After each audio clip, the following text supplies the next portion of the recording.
پیچھے میں آپ کو بہت ساری صورتوں کے نام یاد کرا آیا ہوں. ایک سورہ نحل بھی ہم نے پڑھی تھی.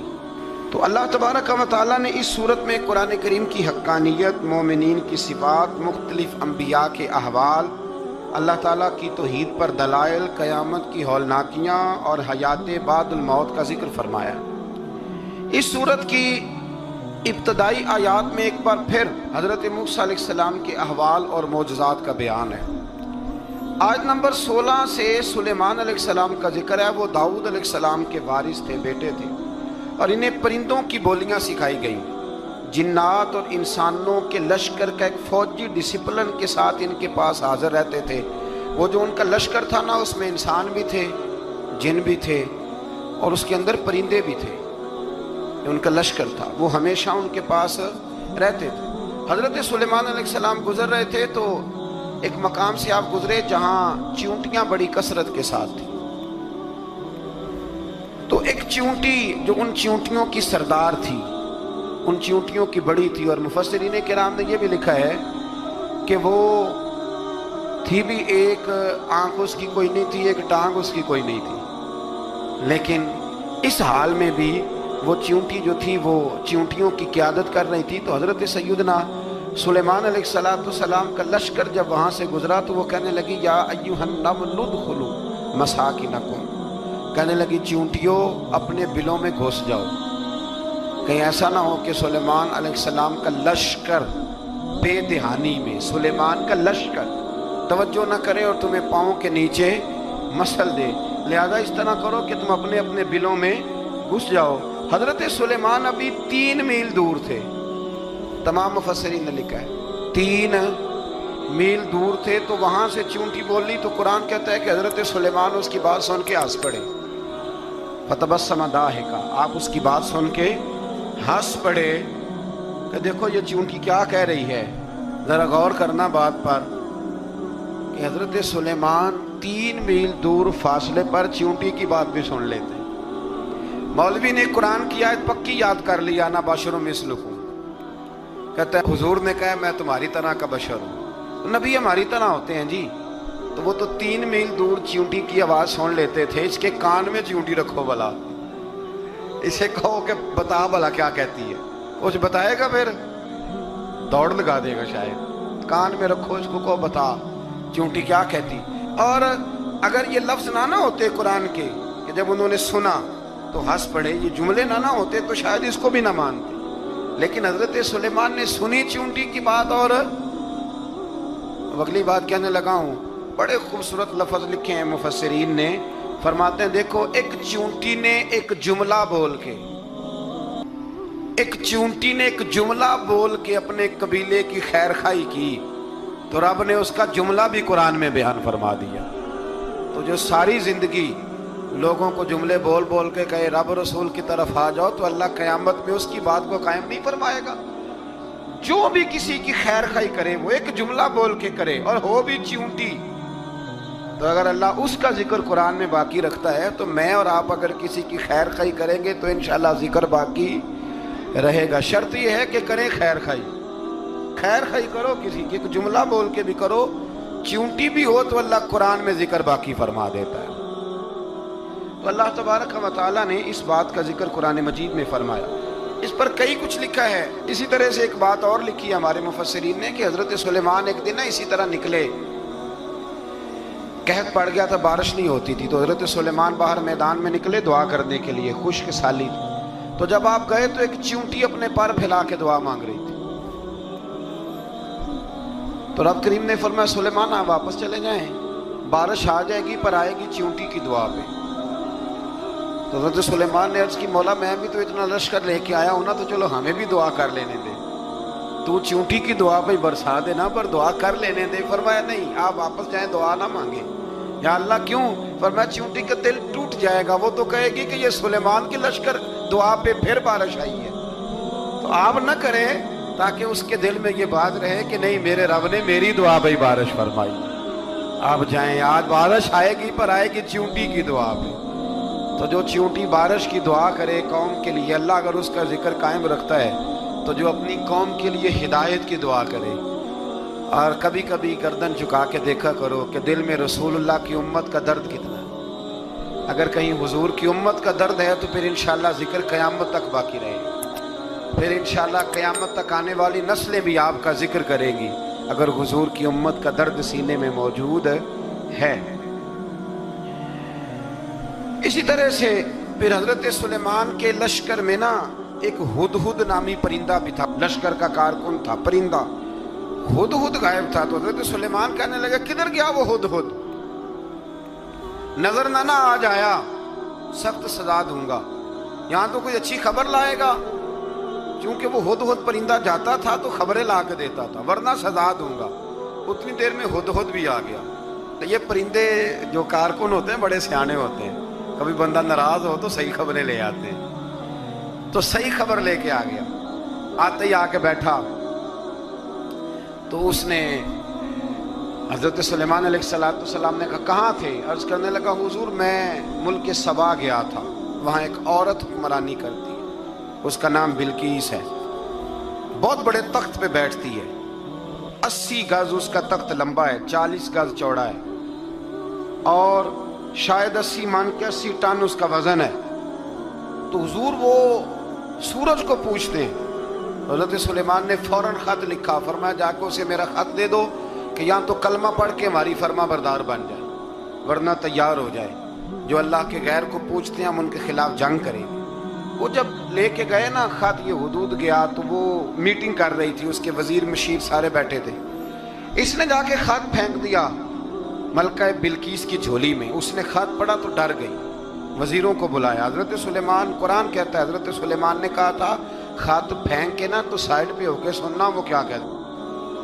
بندوں کے لیے منع ہے، پرندوں کے لیے جائز ہے۔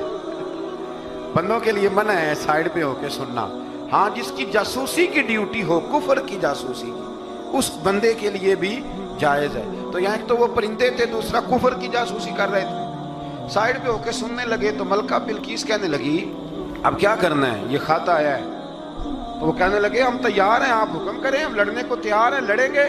وہ کہنے لگی نہیں تیزی نہ دکھاؤ، قرآن مجید کہتا ہے کہ وہ کہنے لگی جب لڑائیاں ہوتی ہیں تو شہر تباہ ہوتے ہیں، ملک کھنڈر بن جاتے ہیں، لڑائی مسئلے کا حل نہیں ہے۔ انہوں نے کہا کہ میں نبی ہوں، تو ایک دفعہ آزما لیتے ہیں کہ نبی ہیں کہ نہیں، معاذ اللہ آزما لیتے ہیں۔ کہا کیسے؟ کہنے لگی تحفے تائے بیچتے ہیں، اگر مال پر دل للچا گیا تو پھر نبی نہیں بادشاہ ہے، اور اگر مال پر دل للچایا نہ تو پھر اللہ کے کامل بندے۔ یہ فرق اس نے اس وقت بیان کیا۔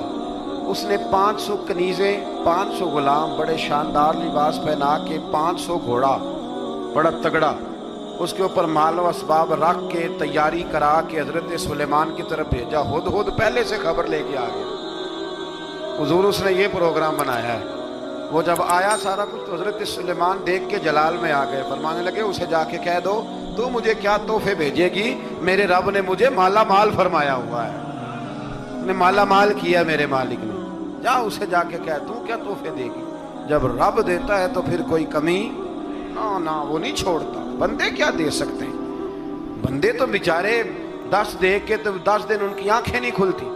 فرمایا مجھے اللہ نے جو دیا ہے کیا بات ہے اس کے دینے کی، تو فرمایا اسے کہو یا فرما بردار ہو کے آ جائے یا جنگ کے لیے تیار ہو جائے، ہم اسے اس کے شہر سے ذلیل کر کے نکال دیں گے۔ اس نے جا کے جب پیغام دیا تو اور ان لوگوں نے بھی آ کے بتایا کہ وہاں تو ہم عجیب منظر دیکھ کے آئے ہیں کہ جانور بھی ہاتھ باندھے کھڑے ہیں، وہاں تو جنات، سرکش جنات کھڑے ہیں، وہ بادشاہ نہیں وہ نبی ہیں، وہ جو 500 غلام اور 500 کنیزیں گئی تھی حوال سنایا آ کے۔ تو ملکہ بلقیس نے پھر خط لکھا کہ میں فرما بردار ہو کے آ رہی ہوں۔ معنی کیا ہے؟ میں کلمہ پڑھنے کے لیے آ رہی ہوں۔ تو حضرت سلیمان نے کہا بھئی اب اس طرح کرو، ذرا فرش بچھاؤ۔ انہوں نے فرش بچھایا، اس طرح کا کہ اوپر فرش تھا، نیچے مچھلیاں تیر رہی، لگ رہا تھا دریا ہے۔ ڈیوٹی لگا دی، جنات نے بچھا دیا۔ ادھر حضرت سیدنا سلیمان فرمانے لگے اب چونکہ مان کے آ رہی ہے تو اسے اپنی نبوت کی علامتیں بھی دکھانی ہیں۔ اس نے تخت بڑا شاندار بنوایا تھا، اور خواتین میں جو عادتیں خواتین والی ہوتی ہیں وہ جاتی نہیں، وہ 7 کمروں میں نا پیچھے اپنا تخت رکھ کے تو 7 دروازے بند کر کے آئی۔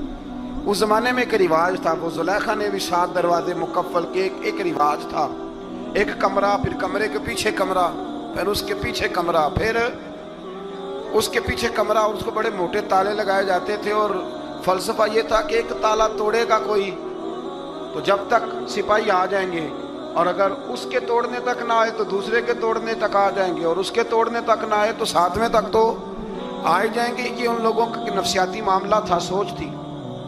7 کمروں میں مکفل کر کے نہ وہ نکلی تو حضرت سلیمان علیہ السلام کہنے لگے بھئی مجھے اس کا تخت چاہیے اس کے آنے سے پہلے، اس کے آنے سے۔ اس واقعے کی کیا ضرورت تھی قرآن پاک میں؟ یہ کیا حاجت تھی یہ تخت والی ساری بات قرآن نے کیوں بیان کی؟ پوچھیں آپ اپنے دل سے بھی اور انکار کرنے والے منکرین سے بھی، اس کی کیا ضرورت تھی؟ وہ جو کہتے ہیں جی ولی کی کرامت کی کیا ضرورت ہے، سیدھی سیدھی نماز پڑھو، روزہ رکھو، حج کرو، زکوٰۃ دو، تو پوچھو ان سے ایک سورۃ نمل کے اندر اس ساری تفصیل کی کیا ضرورت تھی؟ ختم ہو گئی جب وہ کلمہ جو پڑھ رہی ہے، تو پھر اس سارے واقعے کو رب کیوں بیان فرماتا ہے؟ حضرت سیدنا سلیمان فرمانے لگے تخت چاہیے، اور چاہیے اس کے آنے سے پہلے۔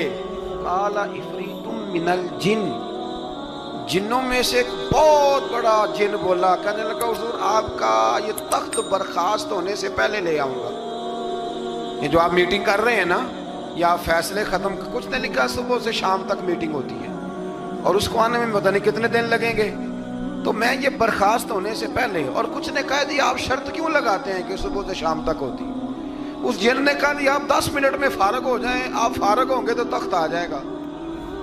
مفسرین نے لکھا ہے کہ جب قرآن کہتا ہے کہ اس نے کہا کہ آپ کے فارغ ہونے سے پہلے، اس کا مطلب ہے کہ جب آپ اٹھیں گے، یہ جگہ خالی کر دیں گے تو تخت یہاں کیویں ہزاروں میل کا فاصلہ ہے، آ جائے گا، پر ہوائی جہاز پہ کارگو کرا کے، جی DHL کے ذریعے کیسے آئے گا؟ وہ آئے گا تو بس آئے گا۔ تو حضرت سلیمان کی تو بادشاہت تھی نا زمانے پہ، فرمانے لگے نہیں نہیں تو لیٹ ہے، تو لیٹ ہے، تو ہمیں جانتا ہی نہیں، ایٹ سٹ تے پکھڑا کوار گندل، اسی اور بھی بوٹیاں جاننے ہاں، یہ تو لیٹ ہے، ابھی ہماری طاقت اس سے زیادہ ہے۔ بڑی کمال بات لکھی ہے لکھنے والوں نے۔ ایک مفسر نے لکھا ہے کہ ابھی حضرت سلیمان نے غلاموں سے منگوایا ہے، اپنی بات کوئی نہیں کی، یہ حال ہے ان کے غلاموں کا، تو سردار کا عالم کیا ہوگا؟ حضرت سلیمان کہنے لگے بھی جلدی جائیے۔ قال الذی عنده علم من الکتاب انا آتیک بہ قبل ان یرتد الیک طرفک، تو اٹھا ان میں سے وہ جس کے پاس کتاب میں سے علم تھا، ساری کتاب کا بھی نہیں، علم من الکتاب، کتاب، وہ اٹھے جن کے پاس کتاب میں سے علم تھا، تو وہ اٹھ کے کہنے لگے حضور میں لے آؤں گا، کب؟ آپ کے آنکھ جھپکنے سے، آنکھ جھپکنے سے، بندہ تھا جن تھا، جن کی تو بات مانی نہیں انہوں نے، کیا کہا؟ آنکھ جھپکنے سے، میں آنکھ جھپکنے سے پہلے لے آؤں گا۔ تو حضرت سلیمان کہنے لگے تو ٹھیک ہے چل لا پھر، لا پھر۔ آنکھ جھپکنے سے بڑے ہی نہیں، پھر غصہ نہیں آتا ان پہ، پھر غصہ نہیں آتا۔ میرے شیخ کامل، مرشد اکمل، شیخ بحر و بار، حضور غوث پاک جیلانی، حضرت غوث اعظم یوں کر کے شاگردوں کو، مریدوں کو سبق پڑھا رہے تھے، پڑھاتے پڑھاتے ہاتھ آگے کیا، اور جب ہاتھ واپس آیا تو بھیگ گیا تھا سارا۔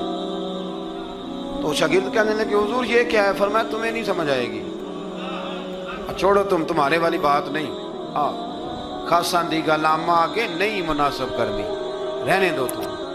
کچھ وقت گزرا تو کچھ لوگ آ گئے، ابھی کلاس ختم نہیں ہوئی تھی، کپڑے بھیگے ہوئے ہو، وہ شاگرد پہلے ہی منتظر تھے، کہا تمہیں کیا ہوا؟ کہنے لگے دریا میں جا رہے تھے، اچانک ہچکولے آنے لگے، تو ہم نے کوئی کسی بے عمل کا بازو تو نہیں نہ تھاما، ہم غوث اعظم کے ماننے والے ہیں، تو دریا میں کہا یا شیخ عبد القادر جیلانی شیئا للہ، اللہ کے راستے میں مدد کرو۔ تو کہنے لگے بس ایک ہاتھ ہی آیا ہے، اور یوں کشتی کھینچ کے باہر نکالیا تو اب وہ شاگرد سارے چپ کر گئے، کہنے لگے جواب کیوں نہیں دیتے؟ انہوں نے کہا تم نے ہاتھ دیکھا ہے پہنچتا ہوا اور ہم نے ہاتھ دیکھا یہاں سے جاتا ہوا، تم نے پہنچتا ہوا دیکھا ہے تو ہم نے حضرت بہاؤالحق نقشبند بخاری، ان کی ایک مریدنی تھی، اوپر چبارے پہ کسی نے اس کی عزت پہ ہاتھ ڈالا، چبارے پہ اوپر والی منزل پہ اس مریدنی نے اپنی عزت بچانے کے لیے چھلانگ لگا دی، جب وہ نیچے گر رہی تھی تو حضرت بہاؤالحق نقشبند بخاری پہنچ گئے، نیچے کوئی ایسا بندوبست کر دیا، کوئی چارپائی بچھا دی، کوئی ایسا جس پہ وہ آ کے آرام سے گری اور بچ گئی۔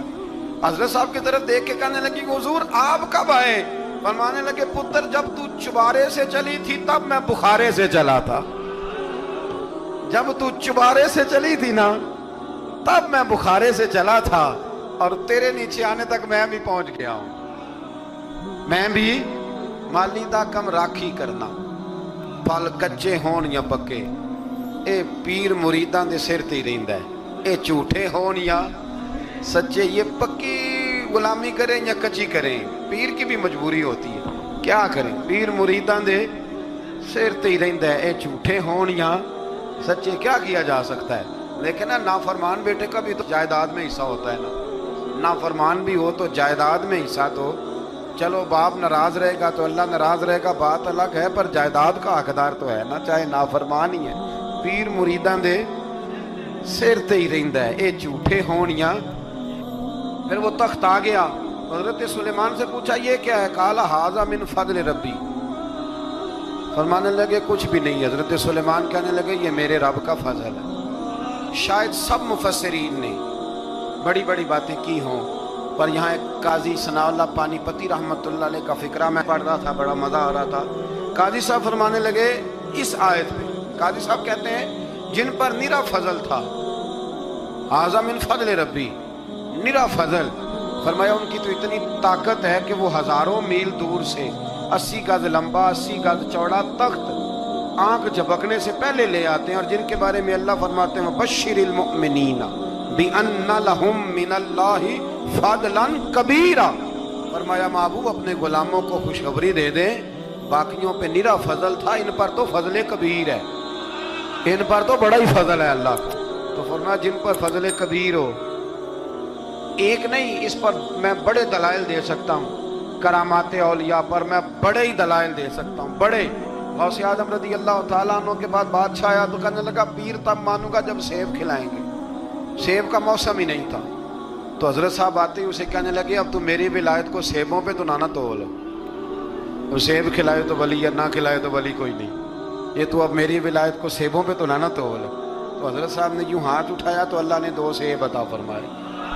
تو وہاں جملہ ہے حضور غوث اعظم کا، فرمانے لگے اگر اللہ حضرت مریم سلام اللہ جو بنی اسرائیل کی ولیہ ہیں، ولی ہے نا، وہ نبی تو نہیں نا، عورت نبی نہیں ہو سکتی، فرمایا اگر اللہ انہیں بغیر موسم کے پھل دے سکتا ہے میں تو محمد عربی کا نوکر ہوں۔ فرمایا اب نہ 2 سیب آئے تھے، تو وہ کہنے لگا میرے تو دل میں 1 سیب تھا نا، تو حضور غوث اعظم نے نا 1 سیب مجھے دیا، 1 میں نے کھایا تو 1 غوث پاک کھانے لگے، کہتے ہیں میں نے منہ میں رکھا ذرا ترش تھا، تو میرے چہرے کا وہ رنگ دیکھ کے نا، اثر دیکھ کے کہ تلخی محسوس، تو غوث اعظم کہنے لگے میرے والا کھا، تو 1 انہوں نے کاٹ کے ٹکڑا دیا، کہتے کھایا تو بڑا میٹھا تھا، تو میں نے کہا حضور آئے تو دونوں ہی غیب سے ہیں، تو آپ کے والا میٹھا ہے میرے والا کڑوا ہے، تو آپ فرمانے لگے آئے تو دونوں غیب سے تھے، پر ایک کو ذرا ظالم کے ہاتھ لگ گئے ہیں نا، اس کو تنبیہ بھی کر دی کہ ظلم سے باز آ جا، تنبیہ بھی کر دی، پر میں ہاتھ ظالم کے لگے اس لیے ترش ہو گیا، سیانا بن، 1 نہیں 20 درجنوں، لیکن پتہ نہیں کیوں لوگ اڑ گئے، پتہ نہیں کیوں کڑ کے آ گئے کرامت اولیاء کے معاملے میں بالکل۔ اور پھر کسی حدیث میں یہ نہیں آیا کہ اس زمانے میں ولی ہوں گے تو اس زمانے میں ولی نہیں ہوں گے، حضور نے فرمایا میری امت کبھی گمراہی پر جمع نہیں ہوگی۔ اقبال کہتے ہیں اولیاء کیا ہوتے ہیں؟ اولیاء کیا ہیں؟ جواسیس القلوب۔ اقبال کہتا ہے ولی کا بہت بڑا ولی تم نے دیکھنا ہو تو اسے دیکھو جو تیرے دل کا جاسوس ہے۔ چلو یہ مشکل بات ہے، میں نہیں چھیڑتا، لیکن جو تیرے وہ جاسوسی کرتا ہے، پر کرتا ہے تیرے دل کی، وہ تیرے دل کا جاسوس ہوتا ہے ولی۔ اور اس پر حضور کی حدیث ہے، فرمایا اس کی فراست قلبی سے ڈر، یہ اللہ کے نور سے دیکھتا ہے۔ ڈر اس کی فراست قلبی سے، اللہ توفیق عطا فرمائے۔ بارہ اس ولی کا نام تھا آصف بن برخیہ۔ آصف بن برخیہ جی حضرت سلیمان کے وزیر تھے۔ وہ آئی ملکہ بلقیس، اور جب وہ آئی نا تو اس نے دیکھا کہ یہ تو آگے سامنے حضرت سلیمان بیٹھے ہیں، اور جو رستہ ہے نا درمیان میں وہ فرش ہے کہ دریا ہے سمجھ نہیں آ رہی، تو اس نے نا اپنا یوں کر کے اوپر کپڑا اٹھانا شروع کر دیا کہ نیچے پانی ہے۔ تو حضرت سلیمان کہنے لگے چلتی آ، نیچے کچھ بھی نہیں۔ اس نے پیر رکھا، نیچے مچھلیاں بھی تیرتی جا رہی تھیں۔ حضرت سلیمان علیہ السلام، آج بھی اللہ نے توفیق دی ہے نا، لوگوں نے اس طرح کی تعمیرات بعد میں کی ہیں، لیکن اس کے موجد، اس کے پہلے بنانے والے حضرت سلیمان ہیں اللہ کی دی ہوئی توفیق سے۔ تو وہ ملکہ آپ کے پاس آئی، پھر وہ آپ کی فرما بردار ہو گئی، اور بعد مفسرین نے یہ لکھا ہے کہ اس نے جب کلمہ پڑھا تو پھر اس کا نکاح بھی حضرت سلیمان سے ہوا۔ یہ بھی